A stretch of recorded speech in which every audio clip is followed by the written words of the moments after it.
Testing. Okay, good evening. How are you all? People good? Good.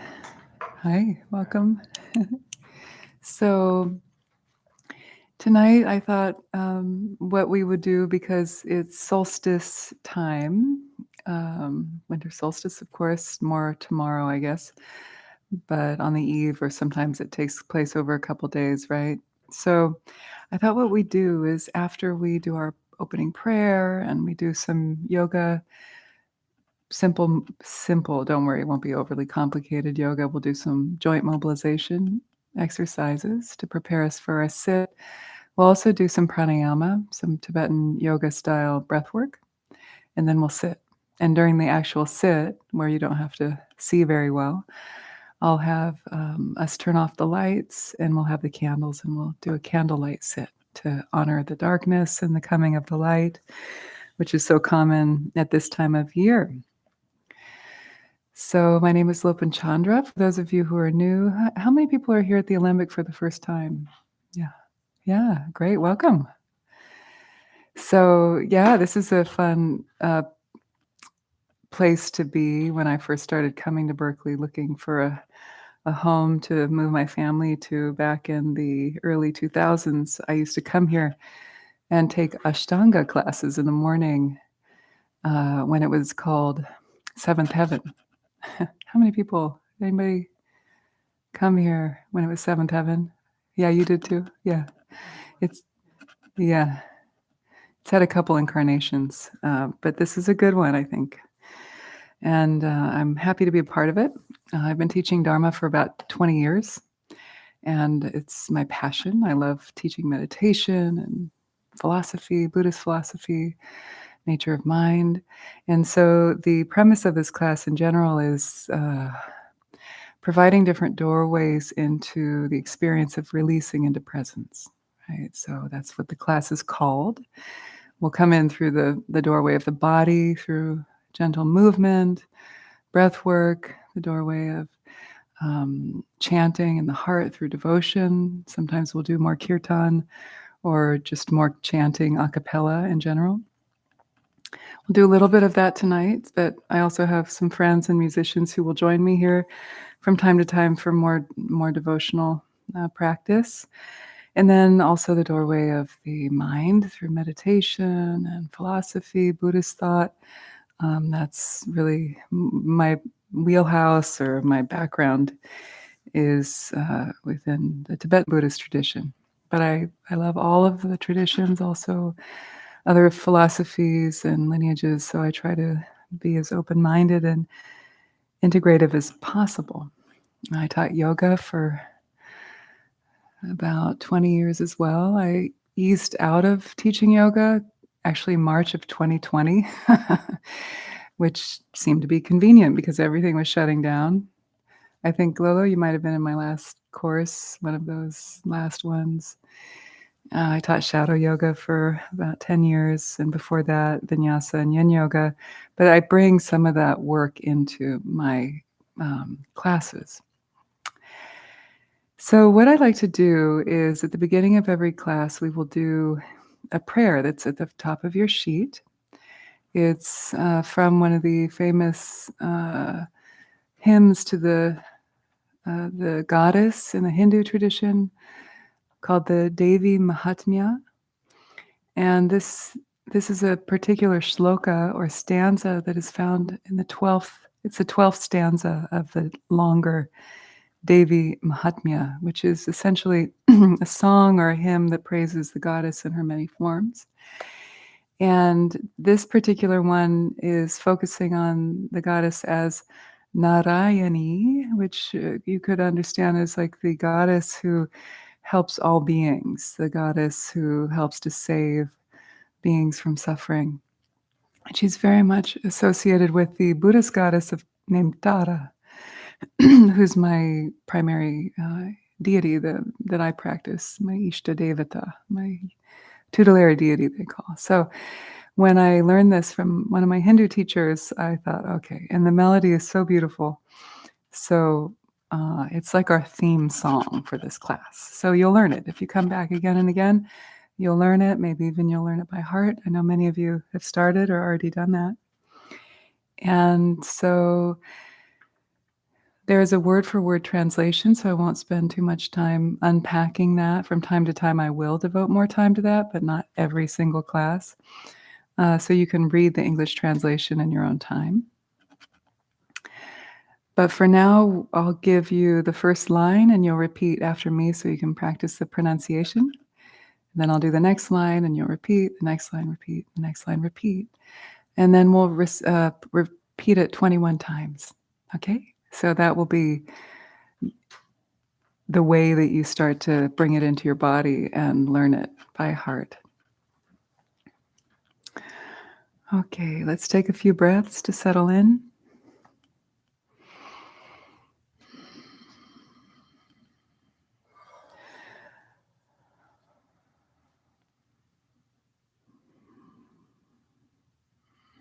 Releasing tension with the out-breath, allow yourself to settle in this place of the heart, of quietude, and the potential of opening to receive the blessings that come from far back, from the present moment, and from the future.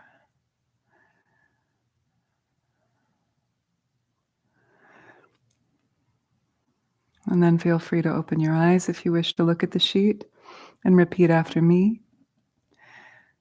Sharanagata dinarta, Sharanagata dinarta, Paritrana parayane, Paritrana parayane, Sarvasyarti Hare Devi, Sarvasyarti Hare Devi, Narayani Namostute, Narayani Namostute. Good. So now we'll do it together. Feel free. You don't have to get it perfect. Just move your mouth. It's mouth yoga. Keep it moving. Stay loose. And it'll come. Sharanagata dinarta paritrana parayane sarvasyarti hare devi narayani namostute. Sharanagata dinarta paritrana parayane Sarvasyarti Hare Devi Narayani Namostute. Sharanagata dinarta paritrana parayane Sarvasyarti Hare Devi Narayani Namostute. Sharanagata dinarta paritrana parayane Sarvasyarti Hare Devi Narayani Namostute. Sharanagata dinarta paritrana parayane Sarvasyarti Hare Devi Narayani Namostute. Sharanagata dinarta paritrana parayane Sarvasyarti Hare Devi Narayani Namostute. Sharanagata dinarta paritrana parayane Sarvasyarti Hare Devi Narayani Namostute. Sharanagata dinarta paritrana parayane Sarvasyarti Hare Devi Narayani Namostute. Sharanagata dinartha paritrana parayane sarvasyarti hare devi narayani namostute. Sharanagata dinartha paritrana parayane sarvasyarti hare devi narayani namostute. Sharanagata dinartha paritrana parayane sarvasyarti hare devi narayani namostute. Sharanagata dinartha paritrana parayane sarvasyarti hare devi narayani namostute. Sharanagata dinartha paritrana parayane sarvasyarti hare devi narayani namostute. Sharanagata dinartha paritrana parayane sarvasyarti hare devi narayani namostute. Sharanagata dinartha paritrana parayane sarvasyarti hare devi narayani namostute. Sharanagata dinartha paritrana parayane sarvasyarti hare devi narayani namostute. Sharanagata dinartha paritrana parayane sarvasyarti hare devi narayani namostute.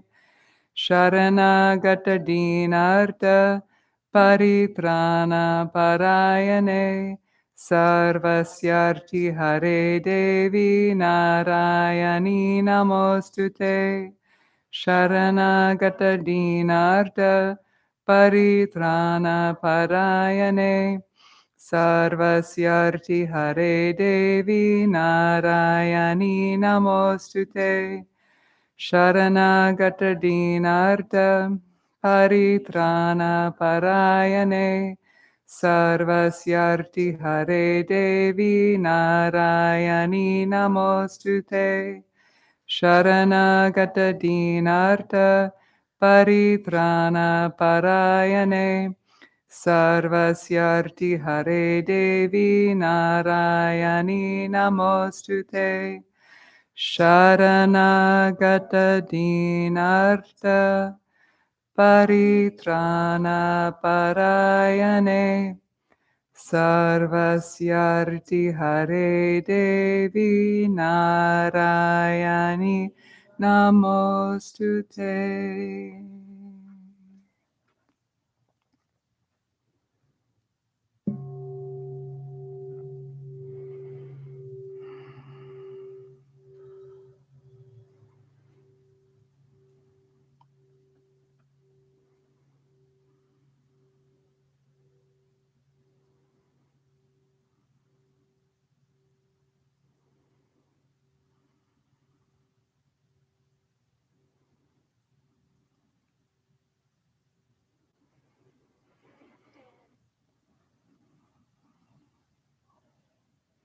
And let's open our eyes.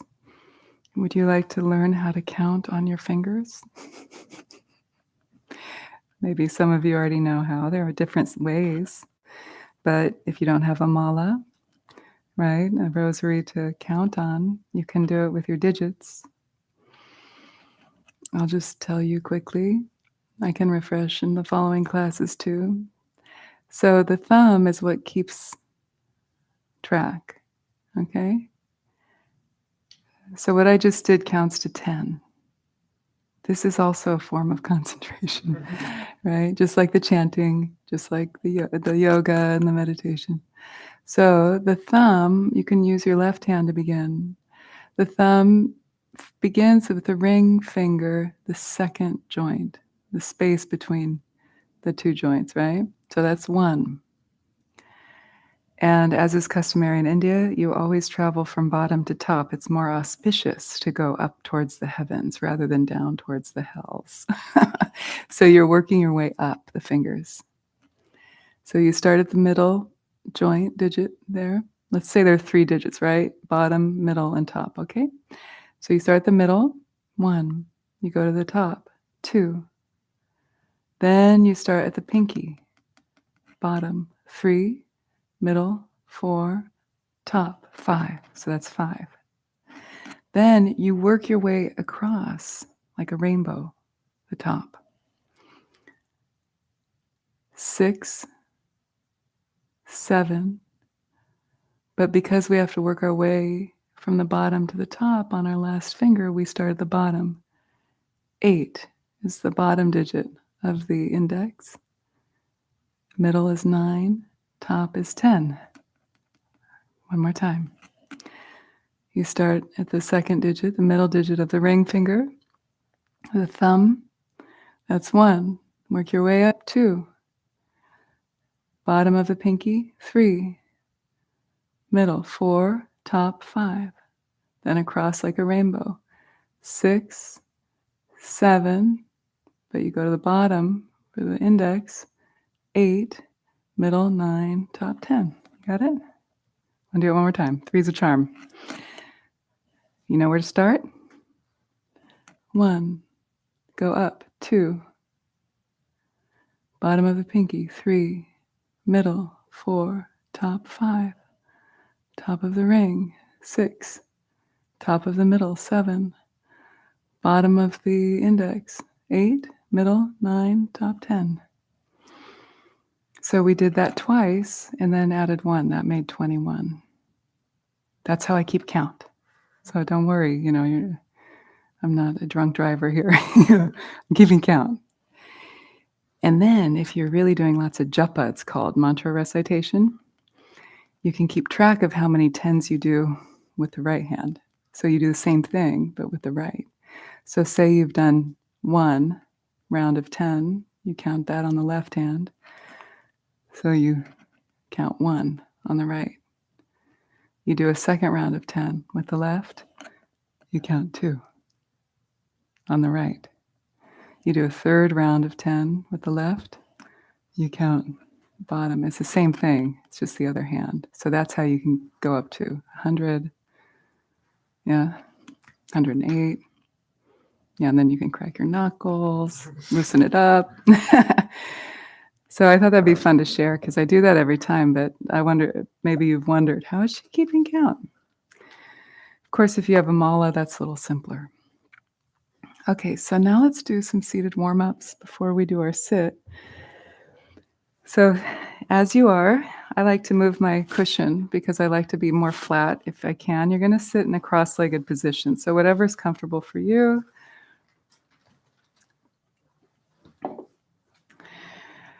So with these joint mobilization exercises, these are called the dasha chalanam, the 10 churnings. Dasha means 10, churnings, chalanam. And so we begin with the feet, which is our base, and then we work from top to bottom. So go ahead and straighten your right leg. Take your left ankle and cross it on top of the right knee. You can take your socks off if you're not too cold and interlace the fingers in between the toes if that's possible. It's good to stimulate those meridians, those toes, liver, kidney, spleen in particular. Okay. Otherwise, if you wish, you can just grab the top of the toes. So the right hand interlaces between the left toes. The left hand stabilizes the left ankle. Start to rotate. We'll do 30 rotations. 1, 2, 3. Really crank it like an old car engine. You're trying to rev it up. Get the fluids to move out of the lower extremity. 15, 16, 17, 18. Switch your hands. You're making it too hard on yourself. Yeah. But come from under the toes, honey. Yeah, come from under the toes. Yes, yeah, easy. Keep going. So let's do 10 more. So it inevitably, at least a handful of people do that every time. It's okay. You're not the only one. Yeah, and reverse. 1, 2, 3. And I like to palpate up and down my calf because, boy, I get sore sitting around working on my computer and stuff. So you can palpate with your thumb up and down the back calf there, like self-massage.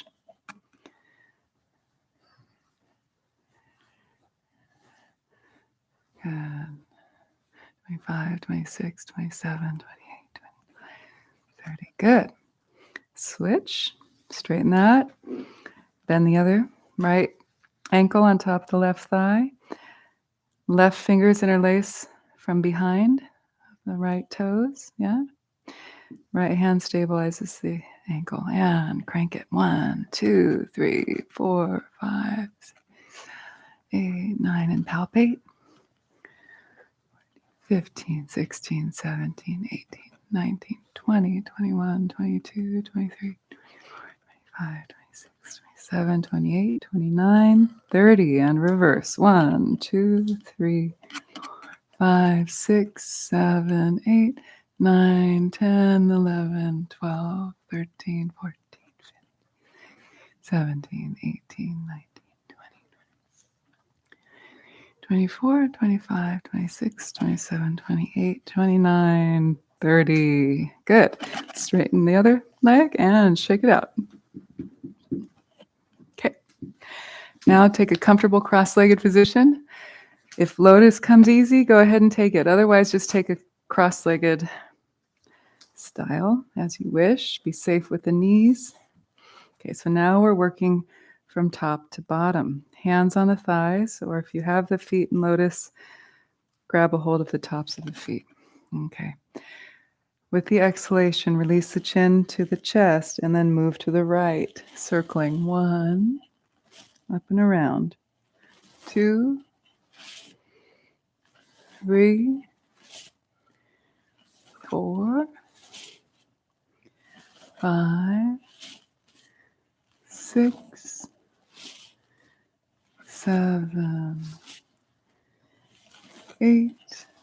We're doing 10 tonight. 9, 10, and reverse. 1, stay relaxed through the shoulders. 2, in the jaw. Let the breath be deep in the belly, releasing tension with the out breath. 4, 5, 6, 7, 8. Good. 9 and 10. Coming around to the chest, inhale into neutral, looking towards the floor. Exhale here. Now take the palms of the hands, place them at the crease of the hips, and we're going to roll the shoulders forward, up, down, and back. 1, 2, 3. As you reach the apex of the circle, press the palms down, stimulate that juncture, that marma point at the crease of the hips. Helps with circulation through the pelvis, down into the legs and back up and out.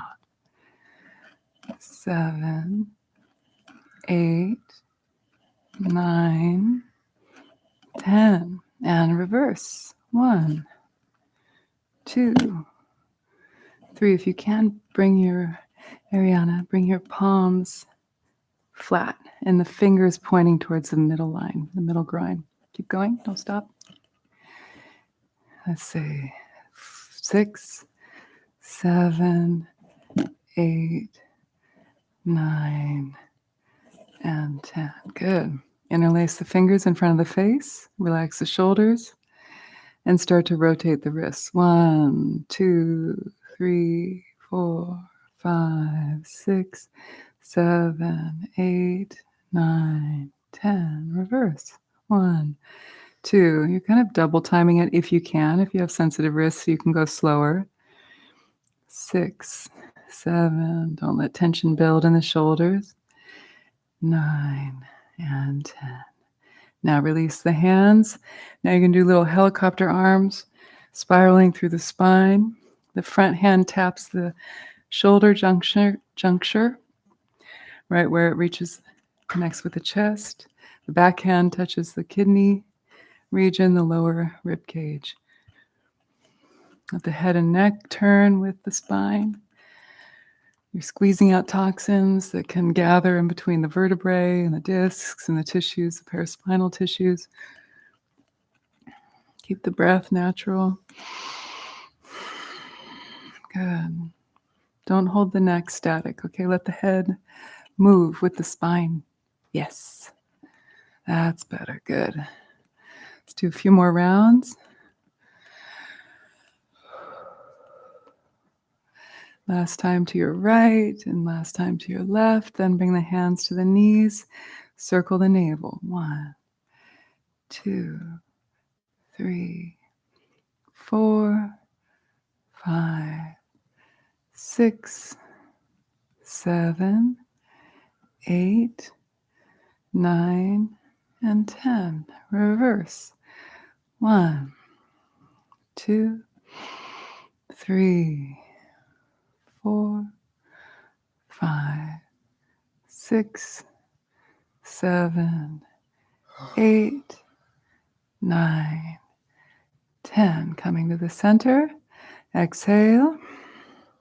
Now waving forward and back like a snake or seaweed in the ocean. 1, 2, 3, 4, 5, 6, 7, 8, 9, and 10. Coming to center. Good. This is a side bend. You can watch if you're new to it. I'm going to go to my right first. My right hand glides to the middle of the thigh, and I'm going to press on it. My left hand goes to the outer knee, and I'm turning from the navel and the left shoulder, and I'm exhaling down towards my right knee. See how there's this line across through that arm, and then I inhale up. Okay? Join in if you wish, coming to your left side, left hand at the middle of the left thigh. Exhale. See if you can get the right shoulder to move towards the left knee. Keep the back hip down. Inhale, coming up. We'll go back and forth like this, 5 times each side. Exhale, down. You can look behind you as you come down. You're going to feel this in the low back. Inhale, up. So this is why it's nice to not be up on a high cushion. Like if you can sit flat on the zabuton, that's going to be better architecture. Yeah. You won't come tumbling down into the knees. Exhaling as you come down. Yeah, it's all right. You can make it up too. The main point is to feel a stretch in the low side, the back. Exhale. Coming down. Inhale, coming up. Last time, both directions. Exhale towards one knee. I'm going towards my right. Inhale up. Exhale. You don't need to cross. The hands stay on their respective legs. Yeah. So you move away from that hand and it stays on its knee. Yeah. And you come down. It's all right. It'll come and then come up. Then from center, exhale, gliding the hands forward and fold forward, bowing the head towards the floor. Take 5 breaths, releasing tension in the low back. Keep the breath in the navel. Both arms forward. Spread the fingers and really plant the palms on the floor. And notice if you're going lax in the elbows. Firm the elbows. Yeah. And then broaden through the ridge of the shoulders. Keep the weight back in the hips. Then release tension with the out breath. The hands are shoulder width distance apart. Yeah, that makes it easier on the shoulders. Yeah, shoulder width distance. Good.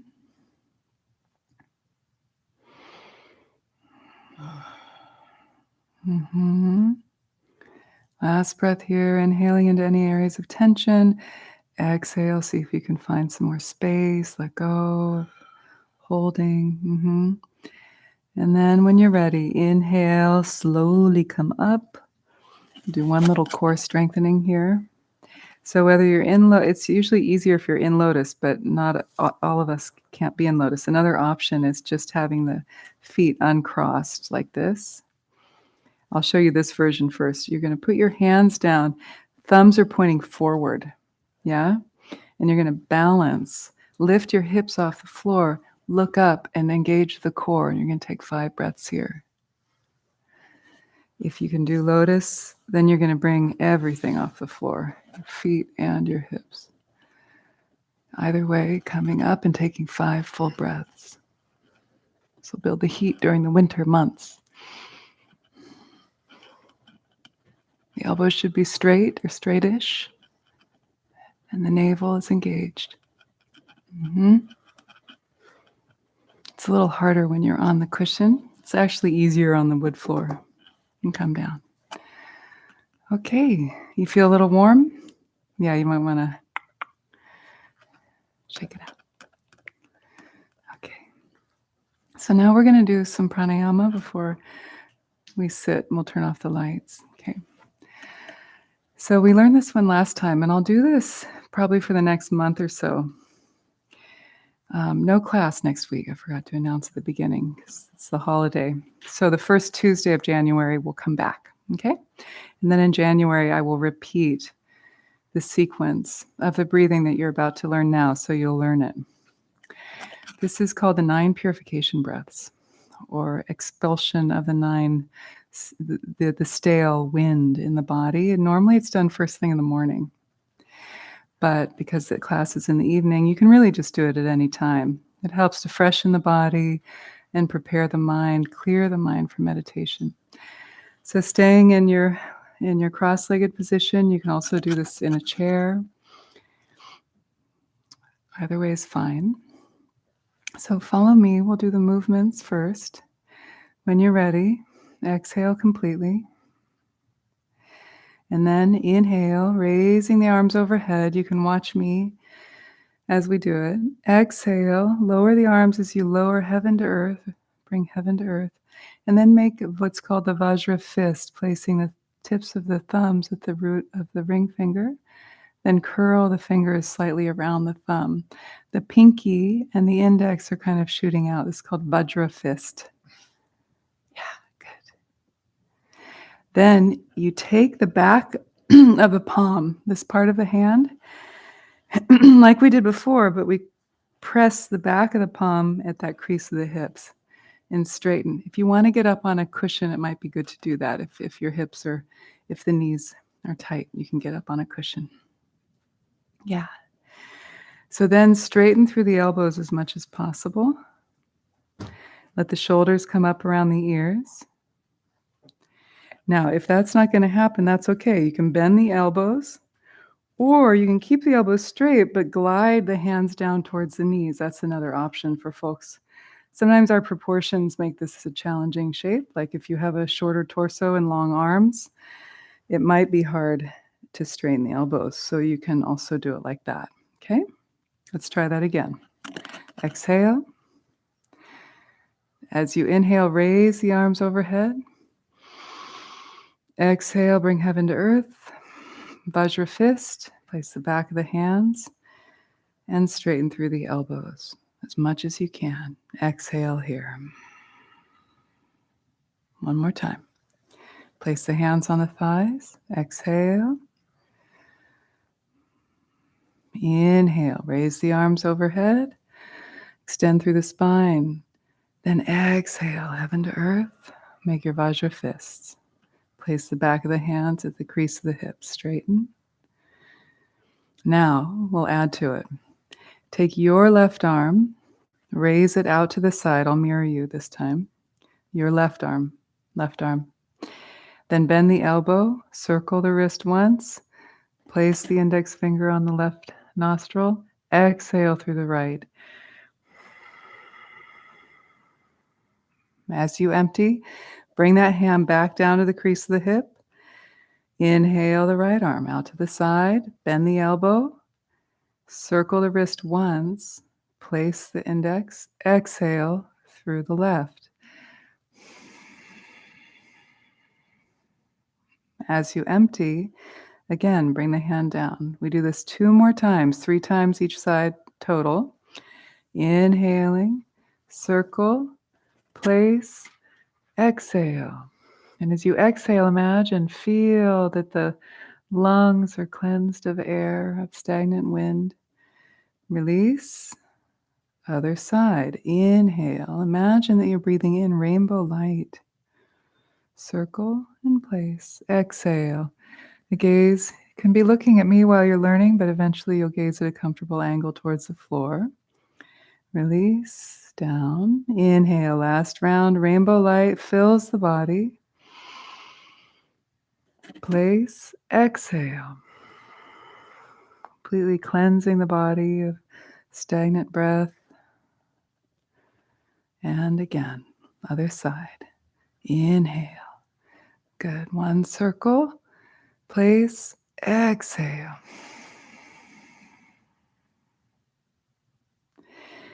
Release down. Now inhale. Stay with the arms. Stay down. And then a 3-part out breath through the central channel. 1, a third, another third, and the final third. Inhale. Release the hands. Exhale, palms down, resting in what's called the wisdom prana, the balance wind.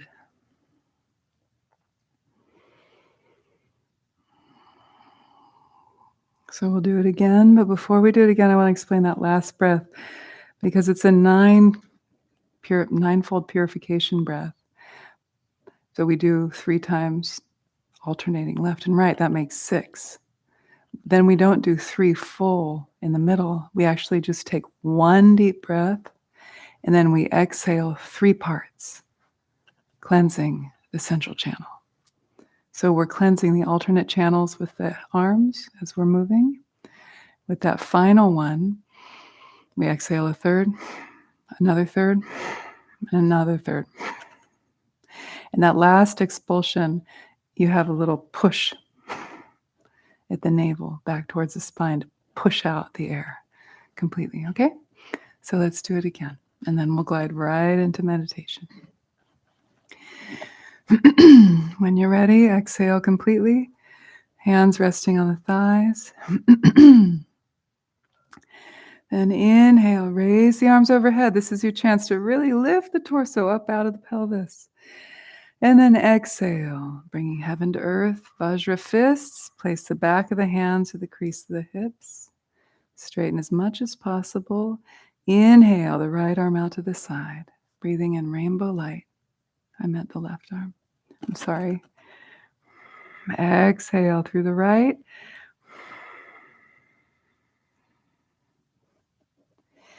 Placing it down. Then inhale, raising the right arm. Circle once, place it, exhale. Releasing down. Inhale. With each in-breath, you're imagining you're breathing in rainbow light, the purified essence of the 5 elements. Exhale through the right nostril. Releasing down. Inhale, right arm up. Rainbow light filling every cell of the body. Place it, exhale through the left. Release. Inhale the left, last time. Circle, place. Exhale, palm is forward, elbows perpendicular. Don't lean off to the side. Your spine is straight. That's it, better. And releasing. Last time, right arm. Rainbow light, circle, place. Exhale through the left. Release. Stay now, hands both on the hips. Inhale, deep. Into the belly. 3-part out breath.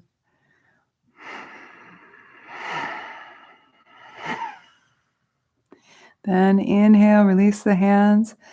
Exhale, palms down, resting on the thighs, resting in wisdom prana. It's called the Yeshe Gilung, the Jnana prana, the balanced expression of the karmic winds, the Le Gilung, the karma prana.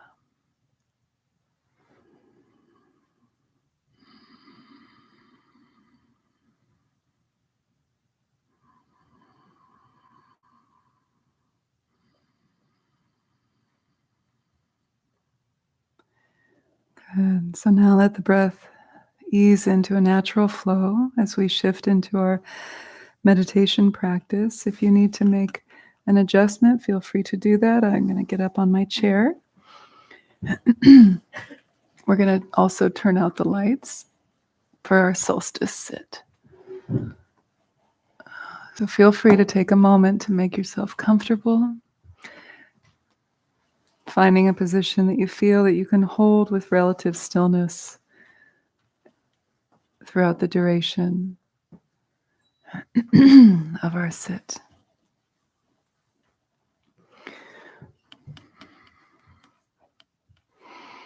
We're sitting for 45 minutes tonight, so make sure you're comfortable and that you're warm enough. And if you absolutely have to move, that's okay, but do so quietly and mindfully without sacrificing the quality of attention that you've cultivated.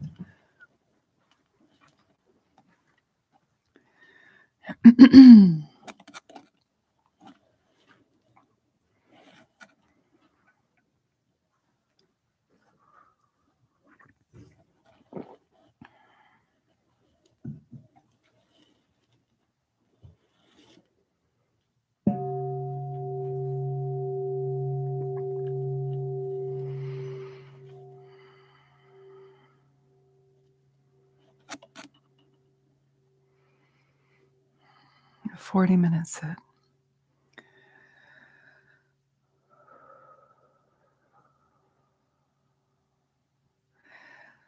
Find that timeless space. Let the breath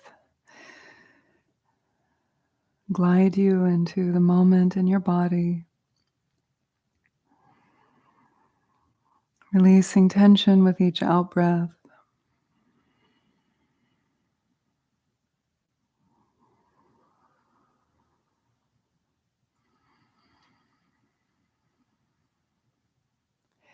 First ingredient to meditation practice is relaxation.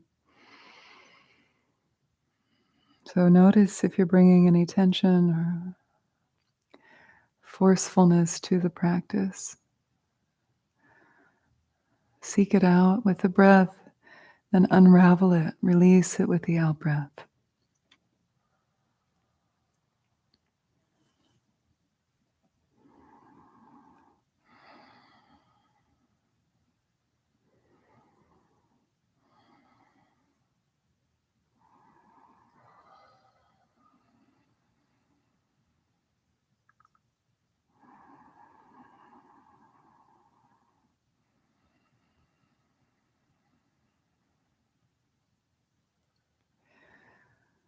And as we shift into our meditation practice, we relax any effort of the breath.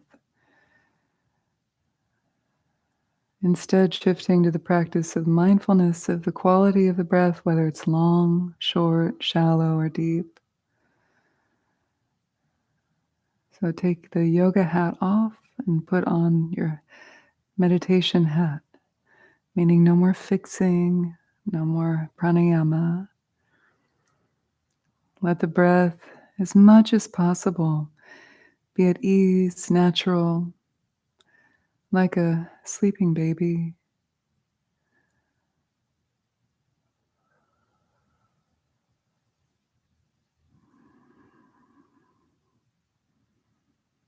In fact, as the meditation deepens, you may find that the breaths become fewer and farther between, even shallower. That's okay. The body gets what it needs.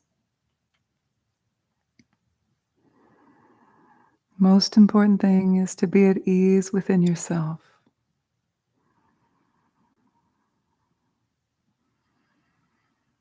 Releasing into presence as you let go of those ways that you get wound up. Reverse the spiral.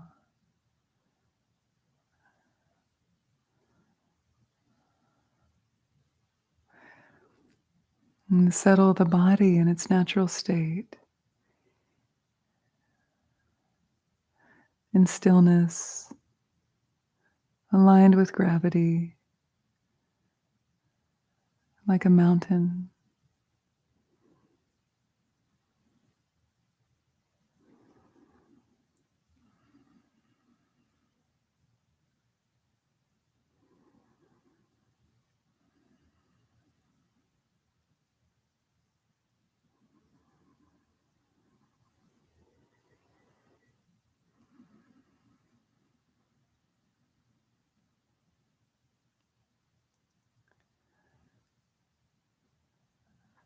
And settle the breath in its natural state,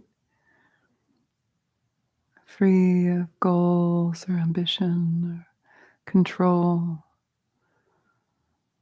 Let the belly be soft, the belt line relaxed, and the breath naturally pouring in with the in-breath and emptying with the out-breath.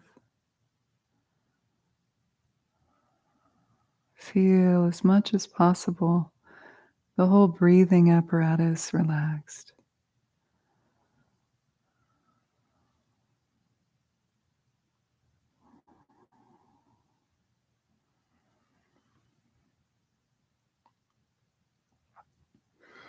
And let the breath flow in and out like the cool breeze flowing through the trees. See if you can let go of any loud expulsions or vocalizations. So let the breath, with each passing, become more and more calm,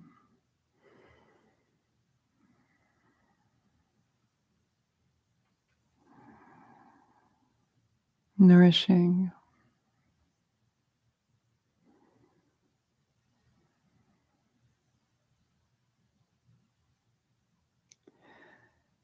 And settle the mind in its natural state.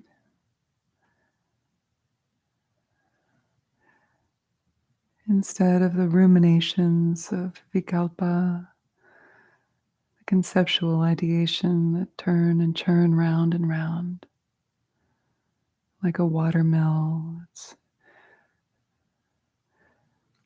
flowing with a raging river. Let the mind settle in quietude like a diversion, a river diverted away from the watermill.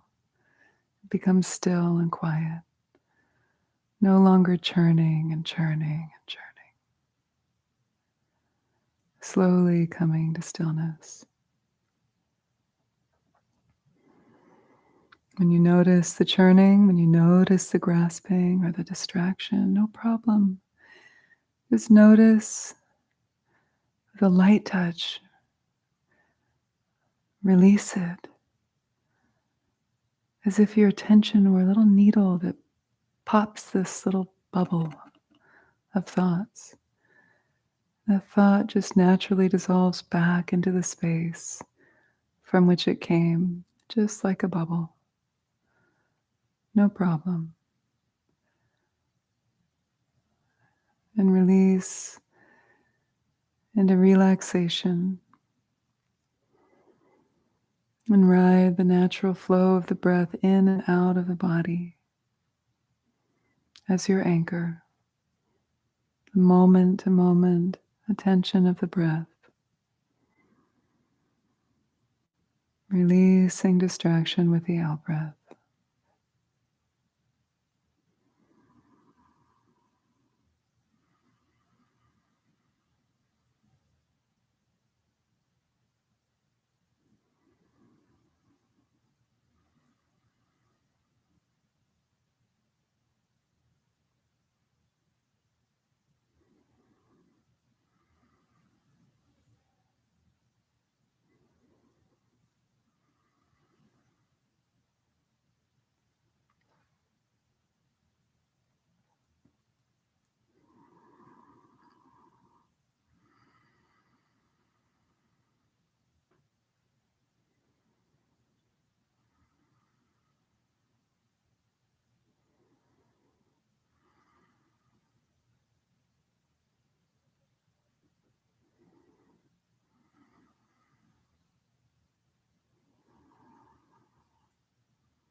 And if you'd like a little bit of a more palpable anchor, you can also introduce a little phrase internally,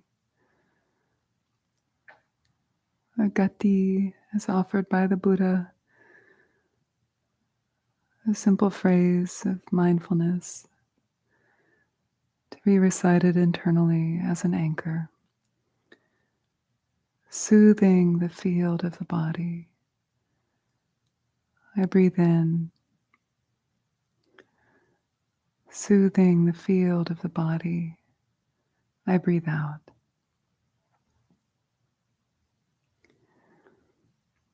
Soothing the field of the body. I breathe in. Soothing the field of the body. I breathe out.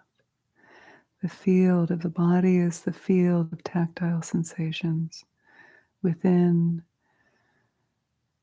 the body as well as along the skin, the surface.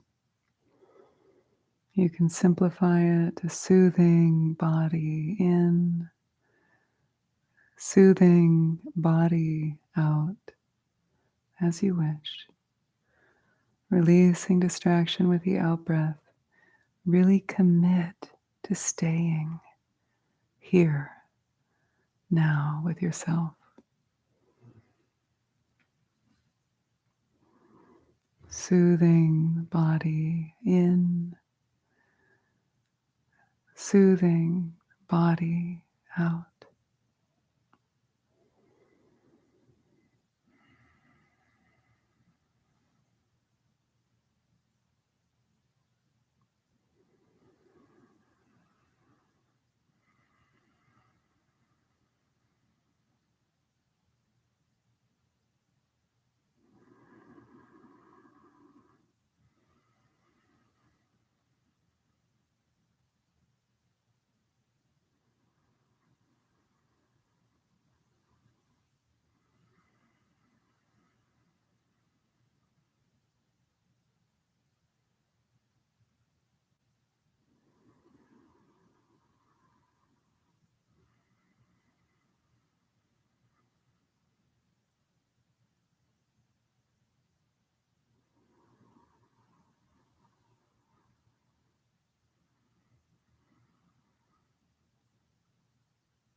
Let the quality of soothing the field of the body flood over you, releasing tension, releasing distraction with the exhalation.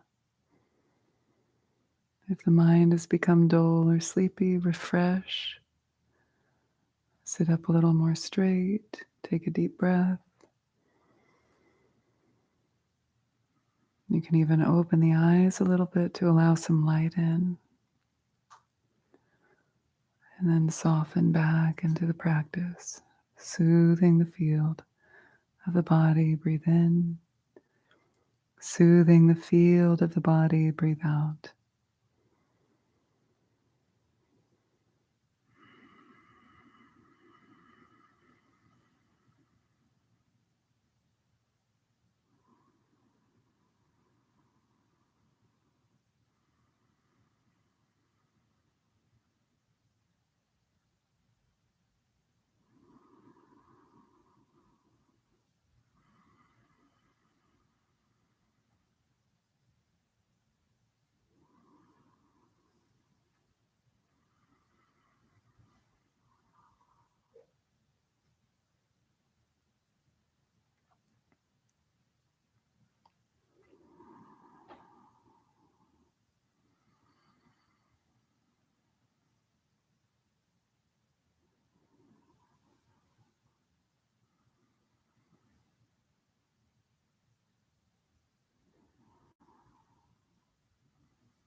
Now allowing the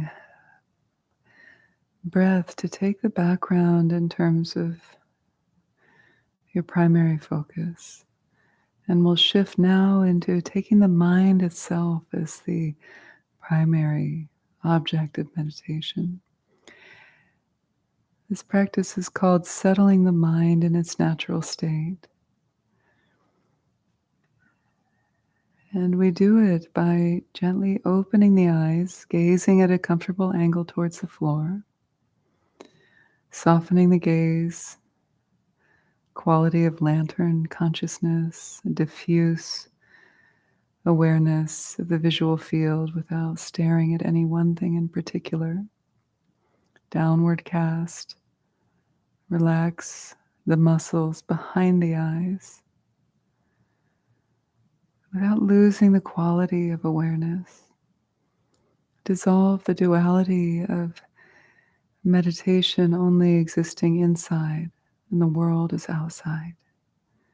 Let the meditative awareness fuse all the sensory experience, visual, auditory, tactile, gustatory, and so on. And as if you were in a theater watching a play on the stage, observe the contents of the mind as if you were watching actors on a stage. The thoughts enter stage right, stage left, above, below, all around. But without losing the awareness of the space within which all of these comings and goings occur. That is the space of the mind. So let the space of the mind be your anchor of awareness. And in this way, we don't prefer or reject. We don't prefer quietude over distraction. It's all this tragic comedy. The reruns come and go.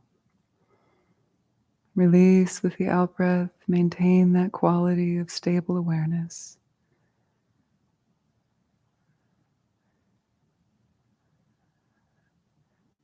The awareness that pervades thought. The awareness that is the space within which all feelings, memories, emotions, thoughts arise and pass.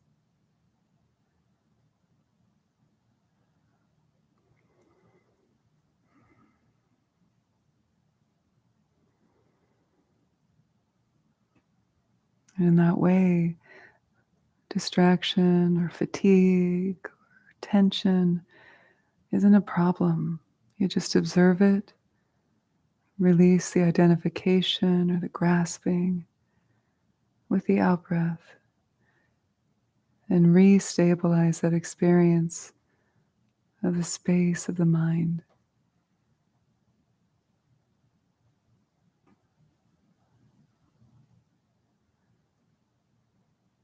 And allow yourself to release into presence, unravel, and then open and soften in that experience.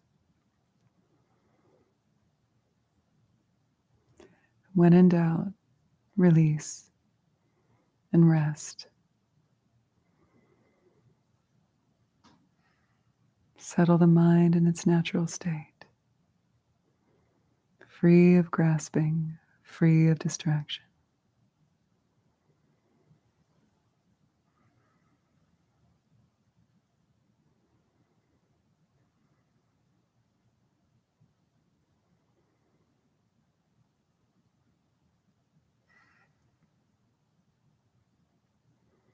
Feel free to blink or rest the eyes from time to time if you need to. Over time, the eyes will get used to meditating with the eyes open.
Just a couple more minutes, so refresh your attention if you've grown dull.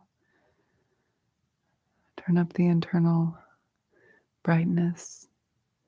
Recommit to stabilizing your attention, releasing distraction.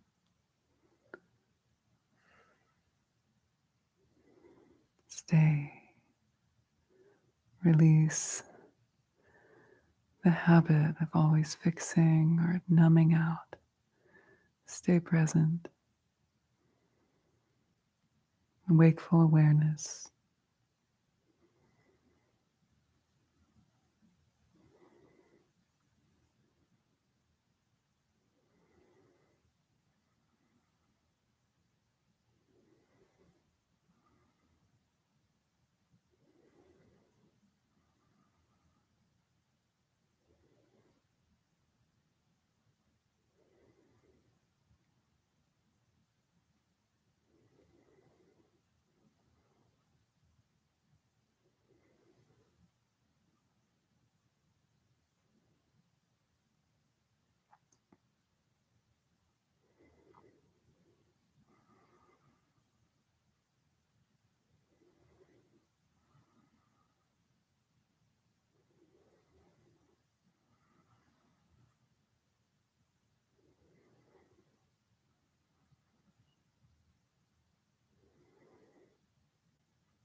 And then gently allow the eyes to close. Yet again, without losing the quality of awareness, without collapsing, just feel that quality of attention permeating the inner space as well as the outer space. And release any remnant of a meditator meditating. Just completely relax all technique and let yourself release even deeper. Non-meditation. Just be.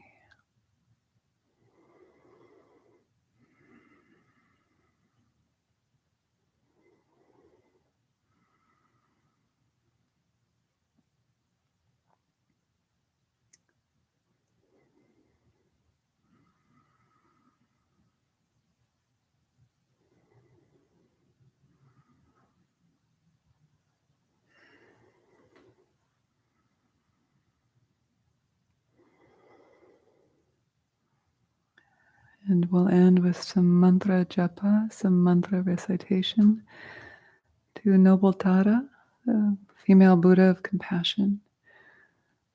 Her name means the Savioress, but also star.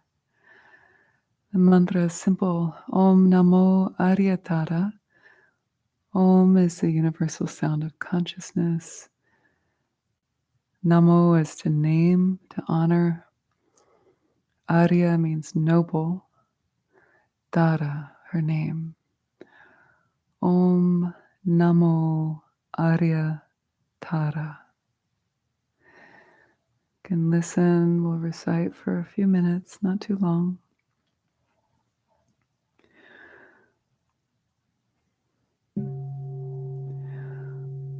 Om Namo Arya Tara. Om Namo Arya Tara. Om Namo Arya Tara. Om Namo Arya Tara. Om Namo Arya Tara. Om Namo Arya Tara. Om Namo Arya Tara. Om Namo Arya Tara. Om Namo Arya Tara. Om Namo Arya Tara. Om Namo Arya Tara.